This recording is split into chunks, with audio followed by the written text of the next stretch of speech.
और जैसे नंद बाबा के यहाँ आनंद प्रकट भय, सो बाबा का मन महामना हो गया। देखो भाई, आज भी किसी के घर में जब बेटा या बिटिया होते हैं तो कितना मन प्रसन्न होता है, लोग गदगद हो जाते हैं। महाराज, इतने सालों के बाद हमारे बहू को बेटा हुआ है, खुशी का ठिकाना नहीं रहता। फिर जो मन में आता है वही सब लुटाना शुरू कर देते हैं। तो जब नंद बाबा का मन महामना हुआ तो नंद बाबा ने सबसे पहले क्या किया, ध्यान से सुनिए। और आज हम लोगों के घरों में जब बेटा या बिटिया जन्म लेते हैं या जन्मोत्सव मनाते हैं तो हम लोग क्या करते हैं, तो नंद बाबा ने सबसे पहले आहूय विप्रान वेद ज्ञान, जो वेदज्ञ ब्राह्मण हैं, वेद के जानकार हैं, ऐसे विप्रों को भगवान ने बुलाया। अच्छा, जो वेदज्ञ ब्राह्मण हैं ऐसे विप्रों को बुलाया। तो विप्र किसे कहते हैं, तो हमारे गुरु जी कहते हैं विशेषेण स्वकीय उपदेशेन स्वकीय आचरणेन स्वकीय ज्ञानेन स्वकीय प्रवचनेन स्वकीय स्वभावेन जनान आह्लादयति प्रसन्नम करोति प्रीणाति यह स विप्रः। जो ब्राह्मण अपने शांत स्वभाव से, जो ब्राह्मण अपनी मीठी वाणी से, जो ब्राह्मण अपने प्रवचन और ज्ञान के माध्यम से, जो ब्राह्मण अपने स्वभाव और आचरण के माध्यम से लोगों को प्रसन्न करे, उसे विप्र कहते हैं। बोलो राधे राधे। तो ऐसे वेदज्ञ विप्रों को, ब्राह्मणों को नंद बाबा ने बुलाया। और केवल बुलाया ही नहीं, देखो भाई, नियम तो यही है जो नंद बाबा कर रहे हैं। प्रायः देखने को मिलता है कि बेचारे बहुत से ब्राह्मण गरीब होते हैं लेकिन विद्वान होते हैं।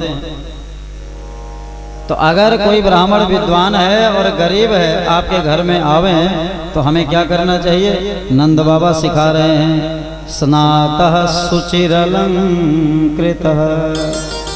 बाबा ने ब्राह्मणों को बुला करके पहले बढ़िया नहलाया धुलाया और दिव्य कपड़े पहना करके बढ़िया सजाया, उनका मेकअप किया, श्रृंगार किया ब्राह्मणों का। बोलो जय सिया राम। तो कहने का मतलब कि जजमान का ये कर्तव्य बनता है कि अगर पंडित जी घर में आवें और आप ये देख लो कि पंडित जी बढ़िया कपड़े नहीं पहने, बड़े गंदे संदे पहने हैं, गरीब हैं लेकिन विद्वान हैं, तो तुरंत पंडितों से कहो महाराज ये कपड़े उतारो, ये लो कपड़े, बढ़िया नहा धो करके वस्त्र धारण करो और बढ़िया चकाचक मेकअप करो, एकदम श्रृंगार करो, सज धज करके तैयार हो। ये जजमान को करना चाहिए, ब्राह्मणों को भी सजाना चाहिए, ब्राह्मण भी सुंदर दिखने चाहिए। यही बाबा नंद ने भी किया। बोल आनंद भगवान की। अच्छा देखिए, जब नंद बाबा का मन महामना हुआ तो अपने बेटा के बर्थडे में, आज के जमाने का बर्थडे ही है, अपने लाला के जन्मोत्सव में किसे बुलाया, ब्राह्मणों को। और आज अगर नुआओं में किसी के यहाँ लाला हो जाए तो सबसे पहले किसे बुलाएंगे, डीजे को। आज जब हमारे घरों में प्रायः लाला होते हैं, बेटा का जन्मोत्सव मनाते हैं, बर्थडे मनाते हैं, तो सबसे पहले डीजे मंगवाते हैं। अच्छा देखो भाई, डीजे मंगवाने में नुकसान क्या है, घाटा क्या है, अब पंडितों को बुलाने में फायदा क्या है। जब ब्राह्मण आएंगे और लाला के जन्मोत्सव में दिव्य वेद मंत्रों का उच्चारण करेंगे तो वह वेद मंत्र जब उस जातक के, उस बालक के कर्ण रंध्र से हृदय में जाएगा तो बड़ा होकर के संस्कारवान बनेगा, बुद्धिमान बनेगा, ब्राह्मण उसको खूब आशीर्वाद देंगे, कुल खानदान के यश को बढ़ाने वाला होगा। लेकिन जब डीजे मंगवाएंगे और मान लीजिए डीजे की आवाज बजना शुरू हुई और डीजे की आवाज जो जातक के कान में पहुंचा तो बड़े होकर के माता पिता का डीजे बजाता है। बोलो जय सिया राम। बस यही अंतर है ब्राह्मणों को न बुलाने से और डीजे मंगवाने से। और फिर बाद में वही बेचारे माता पिता सिर में हाथ रख करके रोते हैं, अरे महाराज हमारा बेटा ही हमारा डीजे बजा रहा है। तो और बजवाओ डीजे भाई। देखो भाई, हम ये नहीं कहते कि डीजे वालों को मत बुलाइए, नहीं तो साउंड वाले भैया हमसे नाराज हो जाएंगे। भाई उनका व्यापार है, वो भी चलते रहना चाहिए। ढोल नगाड़े भी बजने चाहिए भाई, डीजे भी बजना चाहिए, लेकिन हम अपनी परंपरा ना भूलें। हमारी जो सनातनी परंपरा है, हमारी जो संस्कृति है, जब किसी बेटा बेटिया का जन्मोत्सव बर्थडे मनाइए तो डीजे मंगवाइए, लेकिन ये याद रखिए कि कल्याण ब्राह्मणों के ही आने से होगा। लेकिन सबसे ज्यादा आश्चर्य यह है कि 500 रुपए दक्षिणा देके ब्राह्मण को नहीं बुला सकते, लेकिन 10,000 देके डीजे जरूर मंगा सकते हैं। सबसे बड़ा आश्चर्य यह है। अरे हमें तो ऐसा लगता है कि कई ऐसे पुरोहित भी होते हैं कि आपके पास 500 रुपये नहीं है तो हाथ जोड़ लीजिए कि महाराज हम बहुत गरीब हैं, फिर भी आप आ जाइए। तो ब्राह्मण बड़े दयालु होते हैं, बिना दक्षिणा के भी आ जाएंगे।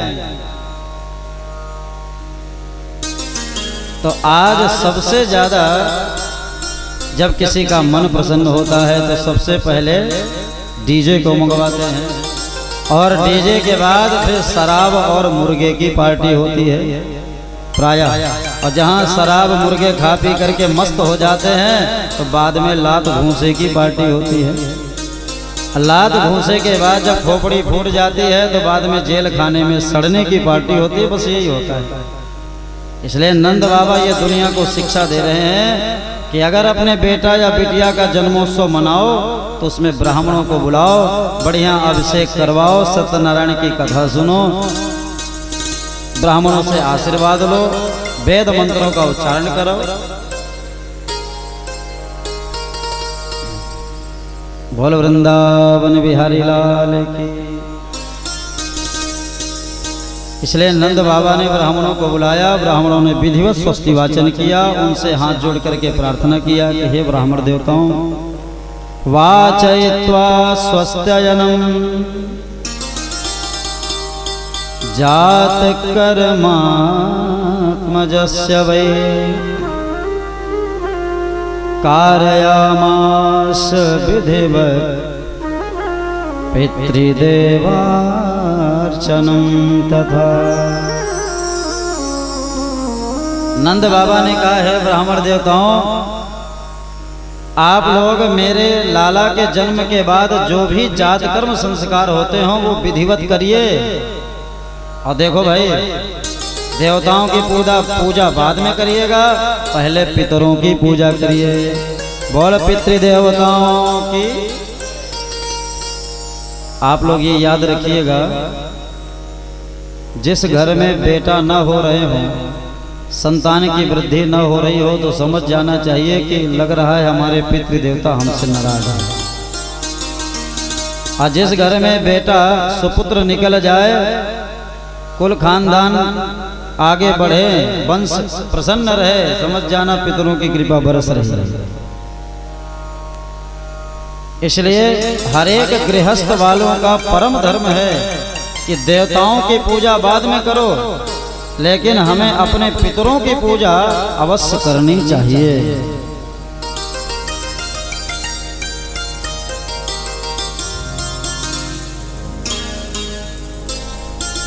इसलिए बाबा ने यहाँ पर सबसे पहले पितृदेवार्चनम तथा।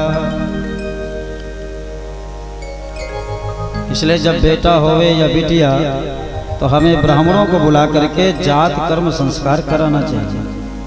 जन्म के बाद जो संस्कार होते हैं वो कराना चाहिए। किसी ने कहा महाराज वो तो ठीक है, लेकिन घर में सोवर हो गई, सूतक हो गई, तो पूजा कैसे करावें? बोलो जय सिया राम। तो ये तो बहाना हुआ भाई। वैसे तो हमारे धर्मशास्त्र कहते हैं कि यावन न छिद्यते नालम तावत नापनोते सूतकम। जब तक बेटा या बिटिया का नाल नहीं काटा जाता तब तक घर में सूतक नहीं लगता।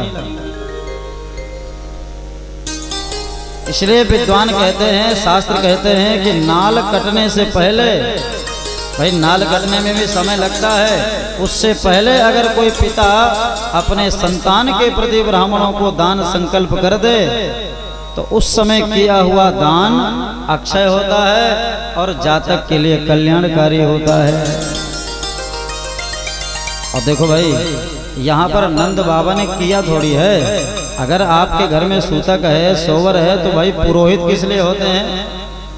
आचार्य श्री राजकुमार जी महाराज किस लिए हैं? ऐसे दिव्य ब्राह्मणों को बुलाइए। और नंद बाबा ने यहाँ पर विधिवत कार्यामास किया, नहीं करवाया ब्राह्मणों से कि महाराज अगर हम नहीं कर सकते तो कम से कम आप ही तो करिए, आप हमारे पुरोहित हैं। बोल ब्राह्मण देवताओं की। इसलिए ब्राह्मणों से कराने में दोष नहीं है, आप दक्षिणा बाद में दे दीजिए जब शुद्ध हो जाइए। इसलिए नंद बाबा ने यहाँ पर ब्राह्मणों से विधिवत जाति कर्म संस्कार करवाया और उसी क्षण बाबा ने लाखों गायों का दान ब्राह्मणों को दे दिया। और देखो भाई ऐसे वैसे ब्राह्मणों का दान गायों का नहीं किया कि मरी बछिया बामन के नाम। आजकल होता क्या है, ब्राह्मणों को बेचारे ब्राह्मण जहां गौदान लिया और पूंछ पकड़ा, संकल्प किया, अभी घर ही नहीं जा पाए, गौ माता का राम नाम बराबर हो गया। तो जरा विचार करिए, ऐसे गौ माता देने से क्या लाभ है भाई? इसलिए हमारे यहाँ महाभारत में जो गौ दान का महत्व बताया गया है वो बहुत बड़ा महत्व है उसका। हमारे यहाँ बछिया दान का महत्व नहीं है, गौ दान का महत्व है। और जब गौदान करें तो बछड़े के साथ हो अथवा बछिया के साथ हो, उसे सवस्सा होना चाहिए, हृष्ट पुष्ट और युवती गाय होनी चाहिए, दूध देने वाली होनी चाहिए। और हमारे यहाँ ये भी विधान आया है कि जब ब्राह्मणों को गौदान करें तो अपने शक्ति के अनुसार 1 वर्ष खाने की गौ माता को व्यवस्था भी करनी चाहिए। ये भी आया है कि जब गौ माता का दान करें ब्राह्मणों को तो गौ माता को बांधने के लिए, रखने के लिए जमीन का भी दान करना चाहिए। ऐसा क्यों? मान लीजिए ब्राह्मण अपना पूरा पुण्य, पूरी शक्ति, पूरी साधना लगा करके आपको आशीर्वाद दे करके गौदान लेता है, गौदान के बदले में अपना पुण्य आपको प्रदान कर देता है। अब मान लीजिए वो ब्राह्मण सत्पात्र है लेकिन गरीब है, जिसके पास स्वतः रहने के लिए एक कमरा नहीं है, तो गौ माता कहाँ बांधेगा भाई? क्योंकि हमारे यहाँ शास्त्र कहता है कि दान भी सत्पात्र व्यक्ति को देना चाहिए, जो पात्र हो उसी को दान देना चाहिए। कुपात्र को दान देने से व्यक्ति नरकगामी होता है। अगर ब्राह्मण विद्वान है, बहुत गरीब है, पात्र है, अब वो गौ माता लेके गया तो फिर रखेगा कहाँ? जिस ब्राह्मण के स्वयं खाने की व्यवस्था नहीं तो गौ माता को खिलाएगा कैसे? इसलिए गौदान का बहुत बड़ा महत्व है। इसलिए हमें अपने शक्ति के अनुसार गौदान करना चाहिए। नंद बाबा ने यहाँ बढ़िया दूध देने वाली युवती गौ माताओं का दान सबस्सा किया। और केवल इतना ही नहीं, 7 तिल के पहाड़ बाबा ने दान किए। कितने तिल के पहाड़? 7। देखो भाई हमारे यहाँ एक त्योहार आता है गणेश चतुर्थी का, ठंडी में पड़ता है वो।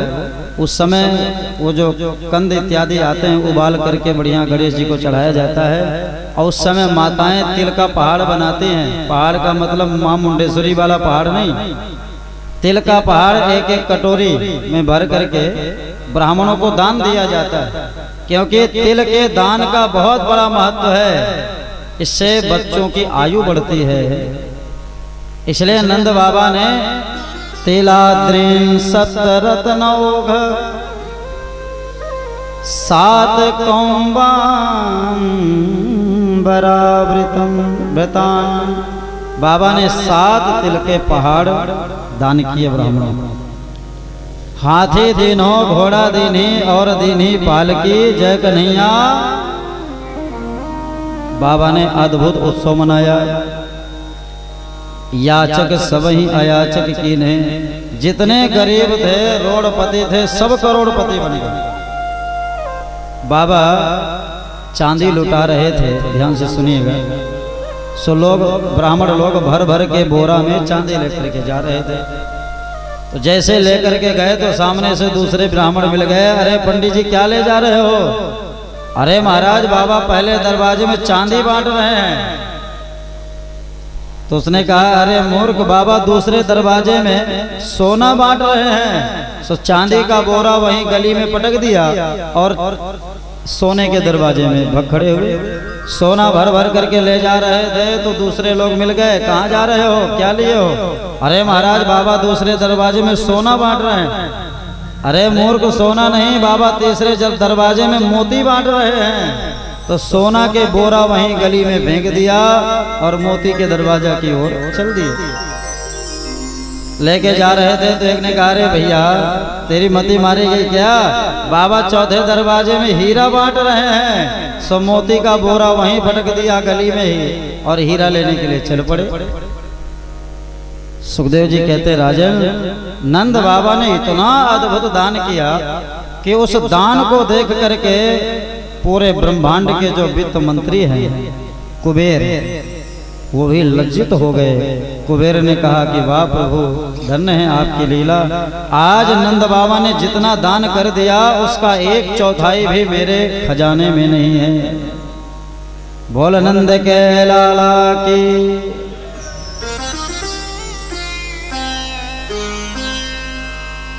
ऐसा लग रहा है हीरे मोती जवाहरात बिखरे पड़े हैं गोकुल के गलियों में। सुखदेव जी कहते राजन ऐसा लगता है जैसे आज साक्षात श्रीदेवी आकर के गोकुल की गलियों में नाच रही हो, ठुमका लगा रही हो, साक्षात लक्ष्मी निवास कर रही हो। जब ग्वाल बाल गोपियों को यह बात पता चली कि हमारे प्राणनाथ आए हैं तो सभी गोपियां 16 श्रृंगार करके अपने प्राणनाथ का दर्शन करने के लिए दूध दही मक्खन और केसर इत्यादि लेकर के नंद बाबा की महल की ओर दौड़ पड़ी। और झुंड के झुंड ब्रजवासी भी साफा बांध के लाठी डंडा लेके दूध दही मक्खन और केसर इत्यादि लेकर के पहुंच गए और नंद बाबा के पूरे आंगन को लबालब भर दिया दूध दही केसर इत्यादि से, घृत से, मक्खन से। कुछ ब्रजवासी जाकर के नंद बाबा को पकड़ के लाए, बोलो जय सिया राम। और उस दूध दही मक्खन घी से भरे हुए लबालब आंगन में नंद बाबा को बीच में खड़ा कर लिया। बाबा बहुत लंबा चौड़ा फेटा बांधते थे तो उसको निकाल करके कमर में बांध दिया और बाबा नंद को मथानी बना दिया।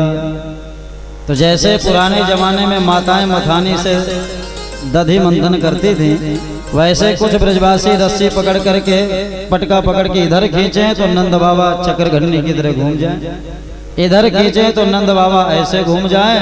सुखदेव जी कहते हैं राजन ऐसे लगने लगा मानो आज नंद बाबा के आंगन में समुद्र मंथन हो रहा है। जब देवासुर संग्राम के बाद देवताओं ने असुरों ने समुद्र मंथन किया तो वहां सबसे पहले विष पैदा हुआ, लेकिन आज नंद बाबा के आंगन में जब मंथन हुआ तो भगवान आनंद ही प्रकट हो गए। बोल आनंद भगवान की।